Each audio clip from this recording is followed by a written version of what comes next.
عمرك حسيت إن قلبك فاكر حتى بعد ما عقلك استسلم؟ في ذكريات ما بتروحش حتى لو قلنا لنفسنا إنها راحت، وفي ناس ما بننساهاش حتى لو حاولنا نقنع نفسنا بالعكس.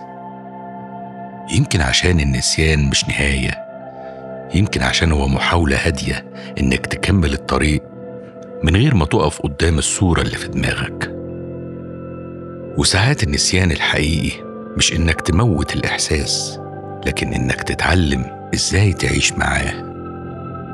أوقات مش بننسى، إحنا بس بنعرف نكمل وإحنا موجوعين.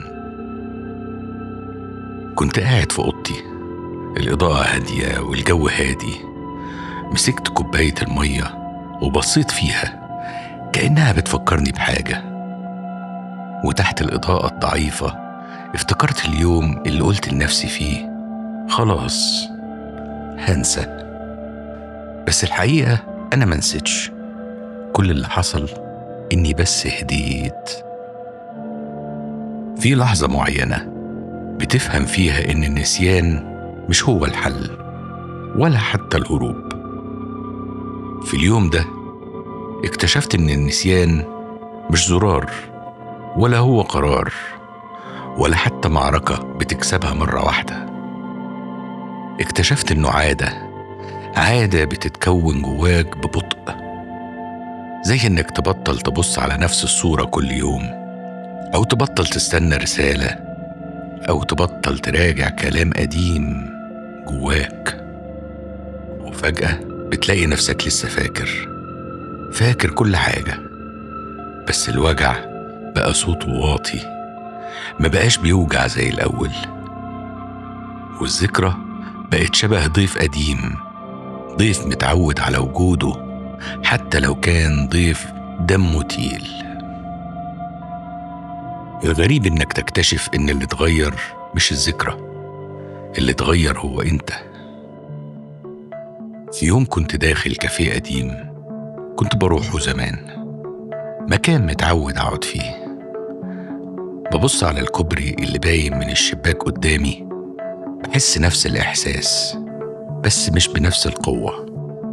قاعد لوحدي، لقيت نفسي بفتش في إحساسي وفي قلبي مش في الذكريات.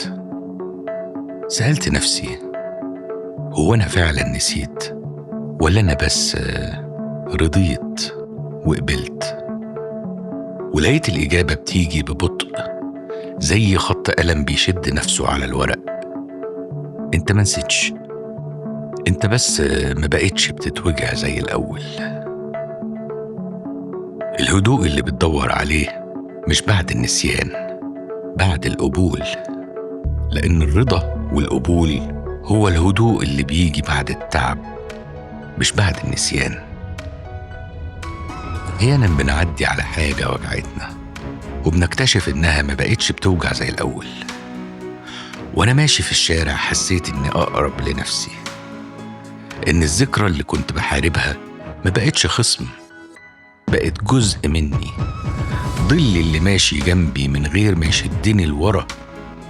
عرفت وقتها إن النسيان ساعات بيبقى شكل من أشكال البقاء، وإن التعايش هو أشجع طريقة إنك تكمل حتى لو لسه فاكر. الموضوع مش إنك تمسح الذكرى، الموضوع إنك ما تبقاش أسير للذكرى. إحنا مش دايما بننسى، بس بنخف وبنتعلم نمشي جنب الحاجات اللي وجعتنا من غير ما نرجع نبص لورا. ولو جه يوم ولقيت نفسك فاكر، ما تلومش نفسك، الذكرى مش غلط، الغلط بس إنك تفتكر إنك لازم تنسى. لو في جرح انت فاكره، يمكن الحلقة دي تعمل معاه هدنة. لو الحكاية دي لمستك، سيبها تكمل طريقها، وما تنساش تعمل شير ولايك وسبسكرايب، يمكن المعنى اللي مستنيك يكون في الحلقة اللي جاية. عرفتك في اللحظة اللي ما بين السلام والسكوت، لأنك كنت الحكاية اللي سابت جوانا صوت.